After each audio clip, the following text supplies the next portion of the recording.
Hi friends, ఈరోజు మహారాష్ట్ర వచ్చాను driving డ్యూటీగా. Nanded నుంచి ఒక 80 కిలోమీటర్ల ముందుకు రావాలి. డిస్టిక్ పేరు ఇంగోలి అంట.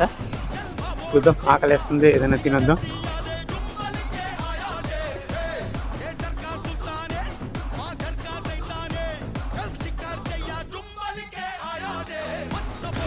ఇక్కడ ఆటోలు అయితే నల్లగా ఉన్నాయి ఫ్రెండ్స్. ఇది మహారాష్ట్ర మిల్స్ ఫ్రెండ్స్. ఇక్కడ అన్నం తక్కువ తింటారు, చపాతీ ఎక్కువ తింటారు. 3 చపాతీలు, పెరుగు.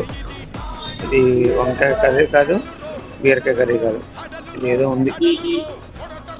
పప్పు అంటే దాని తాలింపు కూడా చేయలేదు, ఉడకబెట్టించేసి. ఇదైతే పచ్చిమిర్చి పచ్చడి, కొంచెం కారం ఉంది.